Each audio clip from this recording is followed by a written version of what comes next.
Hello friends, പുതിയൊരു വീഡിയോയിലേക്ക് സ്വാഗതം. ഇന്ന് ഒക്ടോബർ 2 ഗാന്ധി ജയന്തി.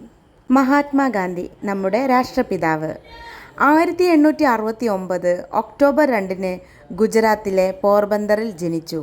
മോഹൻദാസ് കരംചന്ദ് ഗാന്ധി എന്നാണ് ഗാന്ധിജിയുടെ മുഴുവൻ പേര്. അദ്ദേഹത്തെ ബാപ്പു എന്നാണ് വിളിച്ചിരുന്നത്. പിതാവിൻ്റെ പേര് കരംചന്ദ് ഗാന്ധി, മാതാവ് പുത്ലിബായി. 14-ാം വയസ്സിലാണ് ഗാന്ധിജി കസ്തൂർബ ഗാന്ധിയെ വിവാഹം കഴിക്കുന്നത്. മെട്രിക് പരീക്ഷ പാസ്സായ ശേഷം ഉപരിപഠനത്തിനായി ഇംഗ്ലണ്ടിലേക്ക് പോയി. ഇദ്ദേഹം ഒരു അഭിഭാഷകനായിരുന്നു. 1915 ഗാന്ധിജി ദക്ഷിണാഫ്രിക്കയിൽ നിന്ന് നമ്മുടെ രാജ്യത്തെ സേവിക്കാനായി മടങ്ങി. നിസ്സഹകരണ പ്രസ്ഥാനം, ദണ്ഡി മാർച്ച്, ക്വിറ്റ് ഇന്ത്യ സമരം തുടങ്ങി നിരവധി പ്രസ്ഥാനങ്ങൾക്ക് ഗാന്ധിജി നേതൃത്വം നൽകി.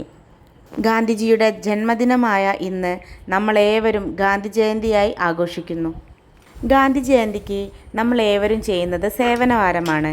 പഴയ കാലങ്ങളിൽ ഒരു വാരം തന്നെയായിരുന്നു നമ്മൾ ഈ ദിനത്തെ കൊണ്ടാടുന്നത്. എങ്കിലിപ്പോൾ അതൊരു ദിവസത്തേക്ക് ചുരുങ്ങിയിരിക്കുകയാണ്. പടനിലം അംഗനവാടിയിൽ ഞങ്ങൾക്ക് കഴിയും വിധം സേവനവാരം നടത്തി. ഈ വീഡിയോ കാണുമ്പോൾ നിങ്ങൾക്ക് മനസ്സിലാവും, ചെറിയ ചെറിയ ചെടികൾ മാത്രമേ വെട്ടിമാറ്റാൻ ഉണ്ടായിരുന്നുള്ളൂ. പിന്നെ പുല്ല് പറിച്ചും മാറാല തട്ടിയും ഞങ്ങൾ അംഗനവാടി ശുചീകരണം നടത്തി പിരിഞ്ഞു. എൻ്റെ കൂടെ നിൽക്കുന്നതാണ് എൻ്റെ ഹെൽപ്പർ രുക്മിണിയേച്ചി. അങ്ങനെ വീട്ടിലെത്തി ഞാൻ കഴിച്ചത് എന്താണെന്നറിയോ?